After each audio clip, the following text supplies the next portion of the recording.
Okay, guys, I'll go ahead and kick it off. My name is Stephen Broussard. I work on the western side of the state for Sunshine. I'm currently transitioning from a technician to a dealer tech support specialist like Jeff there. And we're also kicking off a new program where with all the COVID stuff going on, we're going to have in-house instructors for Sunshine certified through John Deere. But that's enough about me. Let's go ahead and get started. This next topic we're going to be talking about is introduction to operations and adjustments.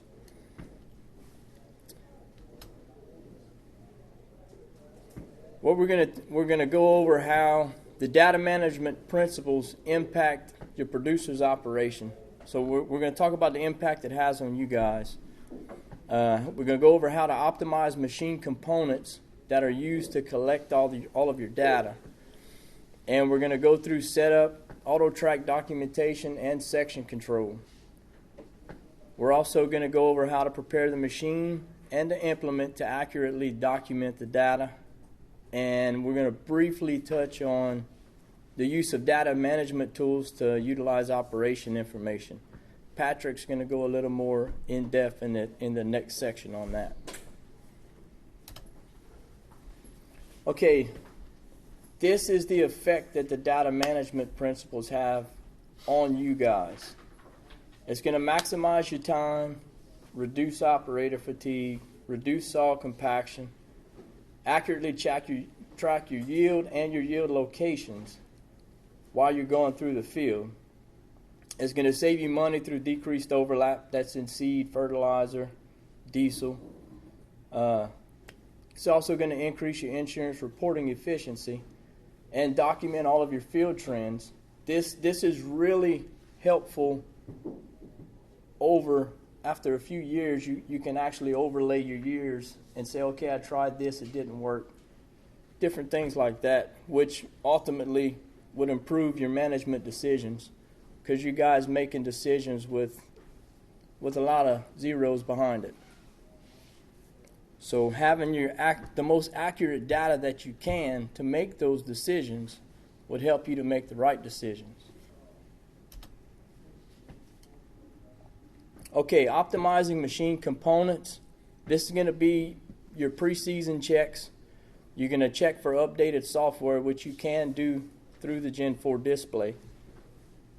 And you're going to ensure the tractor profile is accurate, and then you'll check your implement profile to make sure it's accurate, which we'll go over in a second here. You set your implement machine for the crop or chemical if you're using a spray rig.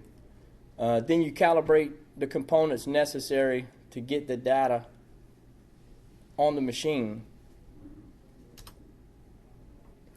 We're going to get out of here. We're going to jump into the simulator again. We're going to start with, I believe this is a 4045 spray rig, or 4045.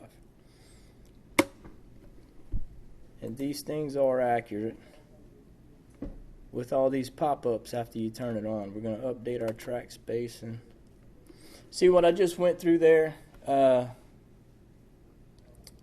That's not going to show every time that you turn your machine on, but on initial, that's the ISOBUS VT recognizing the implement, and it's taking all that information from the implement controller and dragging it into here so it can plug it into those profiles. This automatically happens, but it's still a very good idea to go back and double check, especially your offsets, which we'll get right into here in a minute. Okay, the first thing we wanted to do was check for updated software. You get into your menu, System, Software Manager. From this screen, I don't think it's available for USB for customers, but as a technician, we can download to a USB and just plug into the tractor. It goes a little faster. But you can check for updates online. when you click that, you're going to see that you can check for updates for the display only, or you can view updates for other devices. This is a procedure that you guys are going to have to be familiar with, unless you would like us to do it, with the updates on the Starfire receivers. Have y'all heard about the new updates coming? Well, it's actually here. When you go to use your Starfire receivers, it has to be updated with the new software, or you're going to have a lot of issues with using AutoTrack. But right there, you can go into your screen and you can view updates for other devices. And when you click next, well, this is a simulator, but it's going to show Starfire. You click on that, it'll download and install the updates for the Starfire. After that, you'll be good to go. That was the 6,000, the Starfire 6,000? That's the 6,000 and the 3,000. So the 3,000 you have to update also? Yes, sir. Yeah. You have to be on the Gen 4 system to do it? Or This, can you do it on the 2630? The 2630 will work also. You have to do it through the, I don't have the exact procedure with me. It's through the Green Star Live update on the 2630s. Yeah.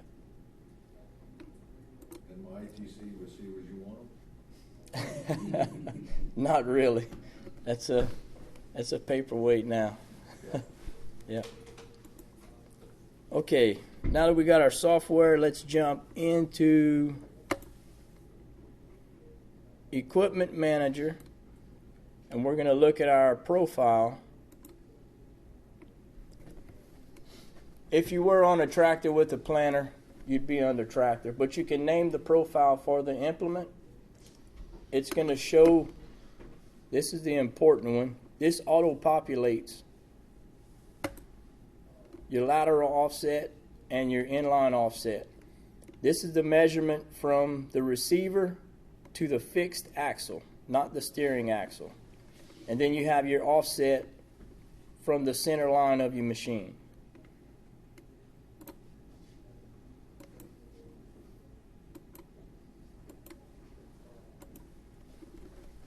Okay, let's start. I'll show you guys how to start a simulator. Instead of waiting on that, we'll jump into another one and we'll just flip-flop. Once you get from your My John Deere page, you're going to click the Display Command Arm Simulator. It's going to pop this screen up. What would you like to simulate? We're going to choose a sprayer, and you're going to see the display pop up. You can change if you'd like. You can go all the way back to the 1800 displays. And then you scroll down here, your machine options. We have a 4045. Let's try an 4023. Take that exact apply off. And then you can see we have our Gen 4 operating system. We have a Starfire 3000 with AutoTrack activation. Click Start Simulation. It'll pop up just like you turning the key on in the cab.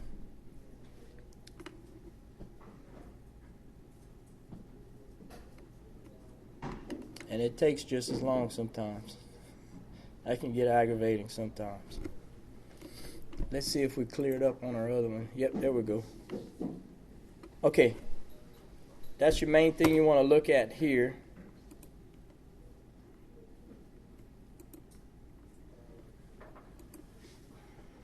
You're working with, that is a quick way to get to your setup, your nozzle counts, your spacing, and all the widths on your boom, which you still have to go in and manually change if you're swapping over to basket spraying, and there's no way to save it as a profile for the boom itself. There's still no way to do that. And then you have your work point. That's going to be the offset from where the chemical's coming out from that fixed axle.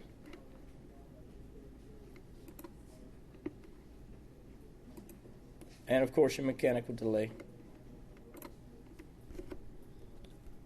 Now, we don't have an equipment profile on a sprayer because the boom is attached. So we're going to go right into our work setup. Right here you're going to see you have location. You can enter operators. Your weather conditions are automatically populated through your Starfire receiver. You have your equipment.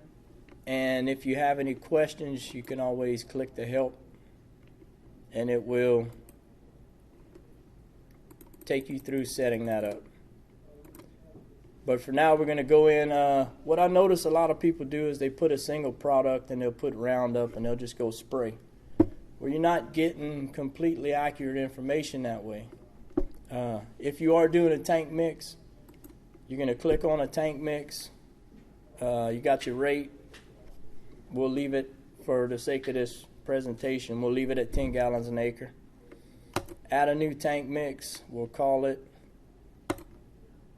Roundup.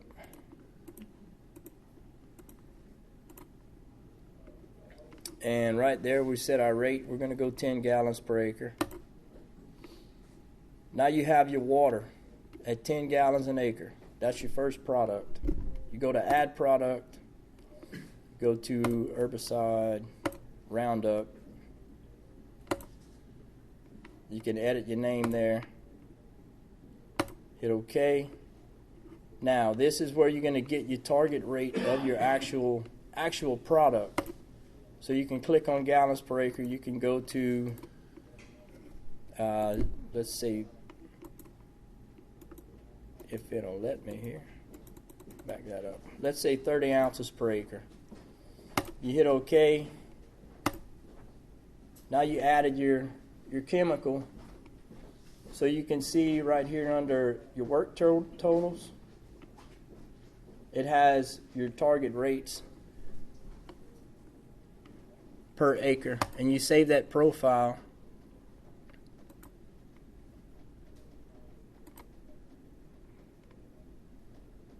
And that now your work's set up to get the most accurate reading as you're spraying through the field. It's counting ounces off your chemical and gallons off of your water, even though it's mixed together in the same tank. Now we're going to go next to section control. We're going to turn that on. We don't have any interior boundaries, but we will be using external. Once you get your section control turned on, you can come in here and personalize it to your preference as far as overlaps, how far you want to overlap, or how far you want to skip in your fields. And this is for on your exterior boundaries, and this would be on your covers, your actual inside the field. You can set how far you want that overlap. And if you have any questions, you can always click the help. And it gives you some drawings of on your boundaries. I mean, it gives you the actual what it's going to look like if you're spraying on an angle with a 100-foot boom.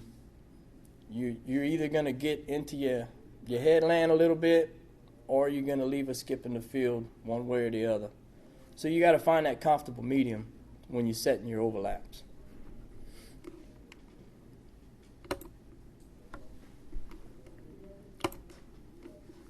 And then you have performance tuning. You can set entering your coverage and exiting the distance of how much you would like. And then you play it by ear from there, because you see right here, if you're cross spraying, if you're leaving skips, then you're going to have to come down on the entering. Or if you're overlapping, you would go up, just to get that where the boom actually cuts off compared to where it's actually where your GPS is showing you versus where the boom is cutting off. That's why it's very important to have those measurements right from the GPS receiver to the fixed axle and from the fixed axle to your work point. That way that GPS receiver knows exactly where that chemical's coming out. So you can get your accurate readings within 2-3 inches or almost spot on. Okay. Jump out here.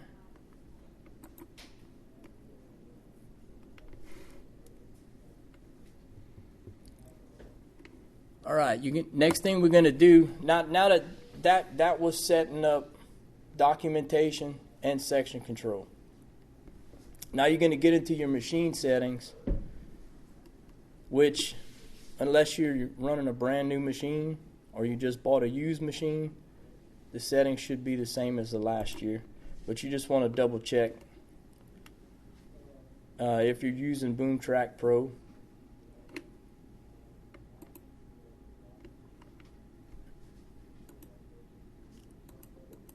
that's where you would go in to do your advanced settings on the Boom Track Pro. And then you have all your calibration procedures, which Jeff kind of touched on that in the last segment. One thing I want to point out here is a nozzle flow check. If you get into this calibration of if you get into the nozzle flow check, it doesn't want to let me. See if we can get out of it.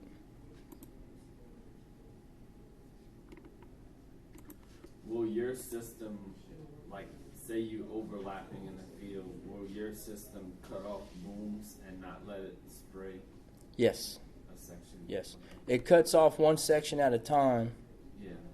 When you spraying. Now we have the exact apply, which will actually shut off individual nozzles for your overlaps. Really? Yeah. Okay, you get into here. Try to get this out.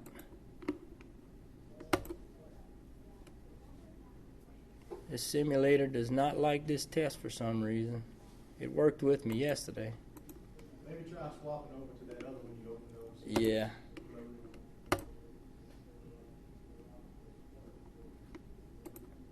Get in here.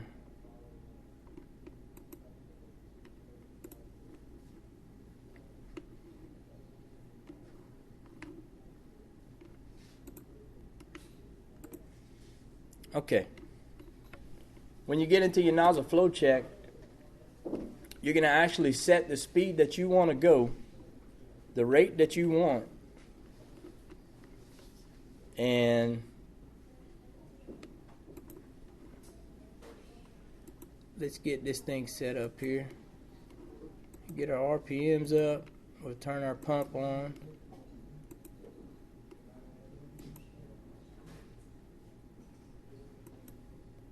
Turn on our master spray. It's going to use the computer to simulate.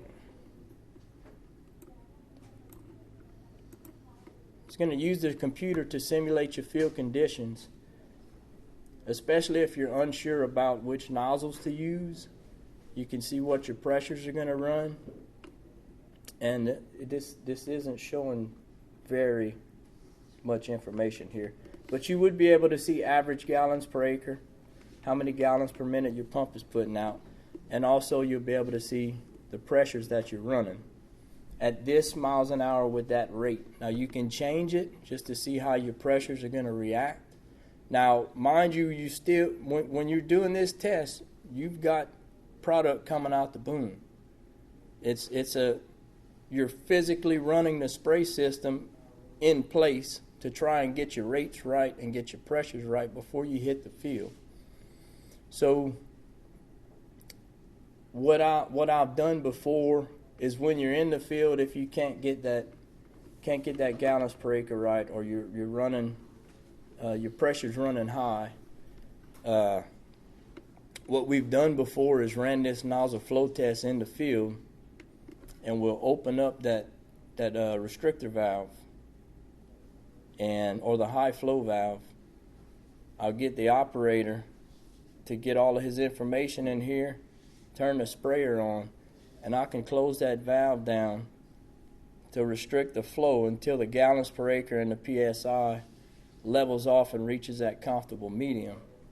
So you can actually set the machine while it's standing still. He can shut it off and you can jump right in the field and take off with it. So that's a very useful tool here, just to make sure that your machine's working right.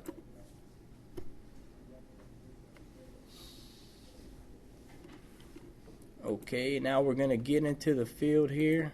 We're going to fill our tank.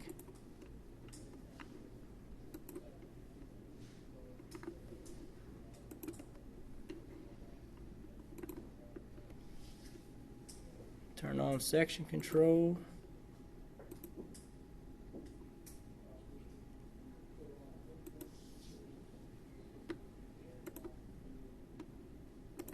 We'll do a quick boundary fill.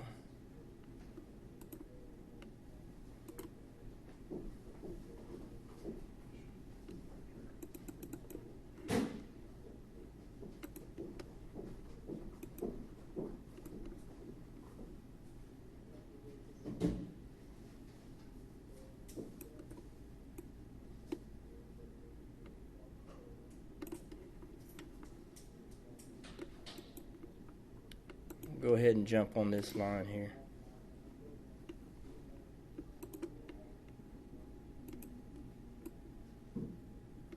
We're going to take off. I want to see if yeah, we're still not reading right. There's something kind of screwed with this simulator. We may have to go through and look at specific machine settings. But it's always been high on this simulator. I couldn't ever get it down right. But the main thing I want to show you here is when we get here, we're gonna slow down a little bit.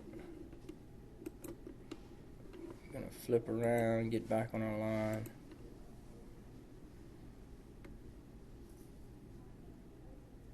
I just wanted to get some acreage done, so that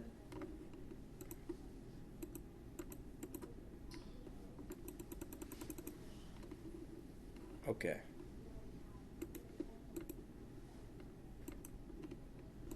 We're going to stop there. I just wanted to show you that so I can go in here and we're going to get into our work totals. This is what you're after here. This is what your data is all about, your work totals. If everything's calibrated right, everything's set up right, your work totals are going to be spot on. So when you import all of that data into your computer system, you can make the best decision with the most accurate data that you have. And once you're finished in the field, if you do export data, then you're going to go into menu, get into system, file manager. From here you can import data from your computer. You can export data to a USB drive to use on your farming software. And this one here, the Operations Center, Patrick will cover in the next section there. The Operations Center now updates every 30 minutes, Patrick? Yeah, every 30 minutes it's automatically going to update to your Operations Center. But he'll go into a little more detail with that on the next section.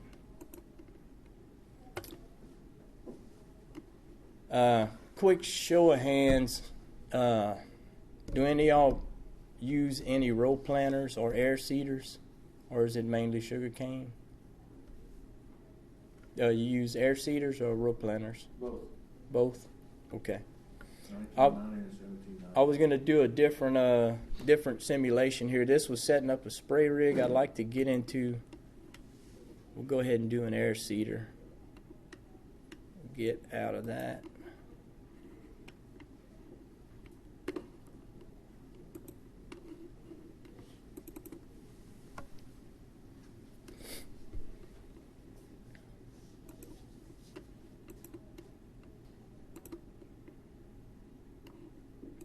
wasn't supposed to do that.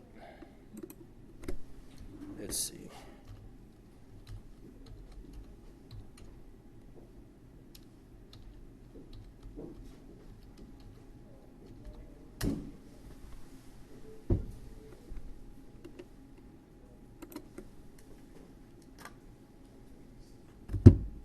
I'm your huckleberry.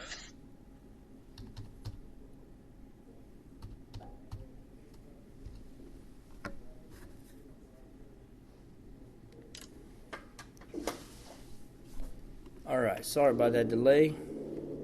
We're gonna jump back in here. I'm gonna pull up a tractor.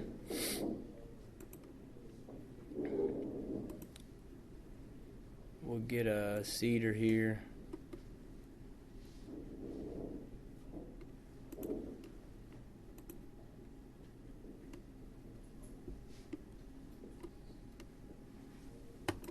Do an 1890 no-till. Okay, I want to show you this on the Gen 4 displays with the ISOBUS VT connectors. When you attach an implement, this is the difference between the 2630 and the Gen 4. It's going to auto-populate, and it's going to read that controller on the implement, and it's going to pull all of that information from the implement controller. So it saves you a lot of time. That way you just go into your equipment profile, you run over it, double check your information, make sure it's all right. It'll save you a lot of time when you're getting your equipment ready to actually hit the field. Because the 2630, you had to go in, initial connection, you had to create equipment profile, you had to tell it what equipment it was, what model it was. You had to go through all of those points. So you'll skip that setup step. That Correct. 7-8 page setup that we do on the 2630s. Yes. In lieu of that, because we're contemplating, we got a Gen 4 and we got a 2630 unit, and we're debating on which, in fact, we talked about it yesterday, which tractor we're going to put on that unit. So the Gen 4 will populate all that the minute the ISO is connected, correct? Yes, sir. It does? It's an ISO implement. When you plug it in the back of the tractor, it uses the controller on there to store all that implement profile, and it'll pull it over. Okay. I apologize for that. I It was doesn't wrong. automatically pull it over. That's when you have a problem. Normally it can't issue.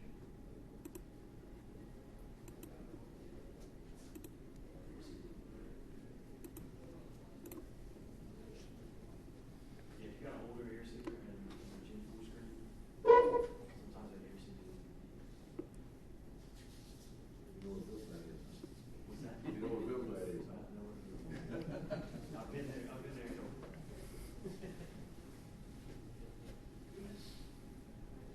On the imports a while ago, and you might cover this back again, if you do, that's fine.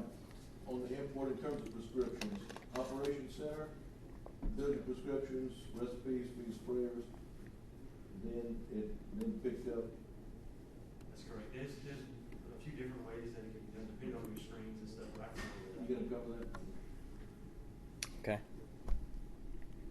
We got it coming up. It's I'm guessing that the simulator is simulating you turning the key on, and it's plugging in to that ISOBUS VT right now. But it should be popping up here in a few seconds. Normally it takes between 10 and 30 seconds for it to recognize and. Okay, it found our work data. We're going to resume that. There you go. Equipment detected. Please confirm the settings before beginning work, or unexpected results may occur. So, like I said, it does auto-populate, but you always want to go in and you hit OK and you double check, make sure that you're hooked with the drawbar. Now you're working with all of this. If you try to change it, it's going to tell you the settings provided by the implement controller. So you'd have to go in through the ISOBUS VT app to get the to access the implement controller settings, which I'll take you there in just a second. Actually, it already took us there. So I want to show you how to get there from the Well, basically, this is the implement profile that we skipped on the sprayer. So this is where you would set everything on your implement.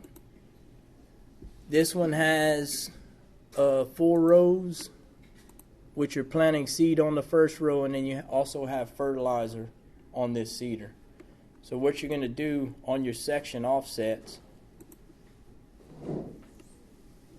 from the fixed axle on the implement, you're going to measure back to where the actual seed's going to be dropping. This is especially important if you're doing multiple tasks. So if you're planting and fertilizing with one implement, you want to set your fertilizer back to where it's dropping and your seed to where it's dropping on your offsets. Okay. It automatically pulled us in the work set up here, which we're going to leave these, and we're going to update our track spacing. This is everything that came up when we initially turned the key on and plugged the implement in. But you get into menu, under applications, you can see right here you have your ISOBUS VT app. When you click on this bottom right, that's going to show you everything you have running on that ISOBUS VT. So you got your seeder, your blockage monitor, and your Starfire receiver. And if you wanted to do any changes to your implement or the air cord or the blockage monitor, you would have to come in through the ISOBUS VT app. That's how you would access it. And you can see here you have your 4 different sections. So you got seed, fertilizer, fertilizer, fertilizer. And as you're painting, you notice it's different colors. This one's going to be yellow. This one will be green. This one will be black. This one will be purple. So it's showing you your different products. If you were to get that into a map and overlay it, it would show different colors, and you can actually change the colors in here for each different product that you put out.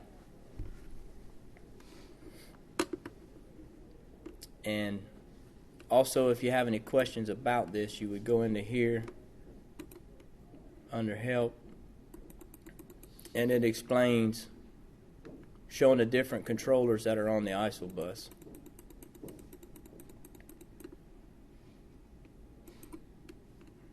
I'm pretty ignorant about this. Are you putting the receiver on the planner when you're doing these applications, or the receiver is still on the tractor? That depends if you're going to be using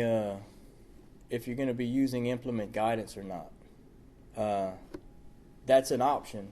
This is just plugged into the back of the tractor. We don't have a receiver on this implement. If you were going to, then when you come right here, you would see 2 receivers here. But you would also have to get on your implement profile. Let me get back to. So earlier you were still saying you need to tell you putting the input in the tractor on where the seed's falling out from the fixed axle on the seeder itself? Yes, it's auto populating from the implement controller. It's all inside there, but you just want to double check to make sure that it's all correct. But right here in Equipment Manager, you click on your seeder. You can add a receiver mount here, which you would have to put your measurements on from the connection point to the receiver mount. So that would be where you'd add that in. Why don't we do the offsets if we had a mounting offset because we'll kick an offset if we go from 7.5 inch spacing to 15 inch spacings to get our centers right. We'll move over about 6-7 inches for our middles. Where do we do that on Gen 4? On the Gen 4, you're going to go in right here. You're going to go under you're on the tractor or your implement? It'll be on the tractor. Okay. Right here, you get into applications, and then the Equipment Manager. You click on your tractor. and you would hit that edit. That's where you're at right here with your GPS offsets. I think he's talking about on the AC, you go from 7.5 to 15. You want a lateral offset. Lateral offset for the implement, we have to do it there. Right. That's going to be under the implement. Okay. I thought he was talking about the actual Starfire. No. Let's see. You get into here. We accomplished it by doing it on the tractor You can. because I didn't know a better way. Right. That was the quickest one to figure it out. Into the implement and then scroll down. That's all it is. There we go right there. But there'll be one for dimensions. And there'll be Next one up. Lateral offset. Back down here. If you put that offset Right here. in the implement versus the tractor, it just stays with that implement. So whenever you unhook and say you hook on something gonna roll up somewhere, if you forget that offset's in the tractor, everything is gonna be 7.5 inches off. So that's why we generally put that in the implement or something like that. If you click on lateral offset, it'll tell you left or right. Yeah. So you can flip flop it from side to side. You see it moving off? Yep.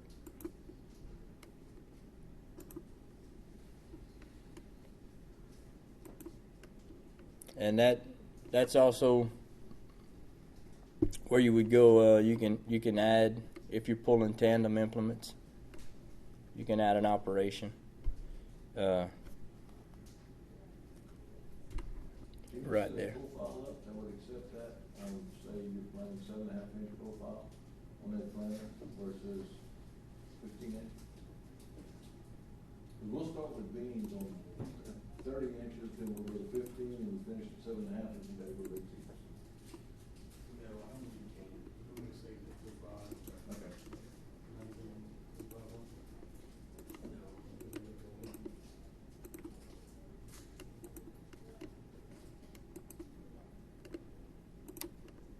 Okay. On the video on the rear seats, you can, because you can say if you do with beans or rice, I think video says it differently. That's pretty much everything I wanted to show you guys. Real quick, I wanted to show you this also. Sorry about that.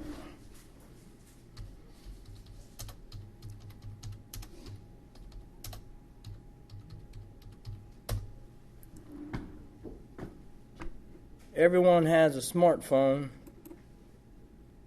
I wanted to show you some tools at your disposal. John Deere has an app center. Inside this app center, there are multiple apps that John Deere has that is very useful in setting up your equipment, pulling it out the barn, getting it ready to go.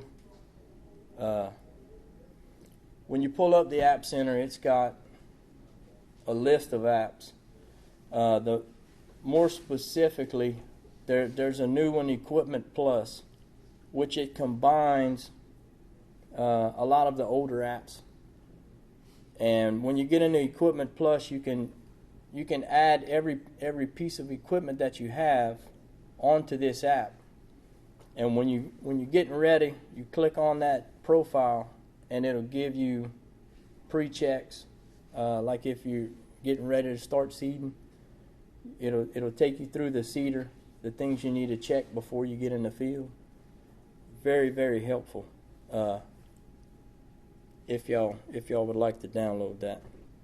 That's the App Center just contains all the apps, and you can select which ones you want to download and go from there. All right. Are there any questions?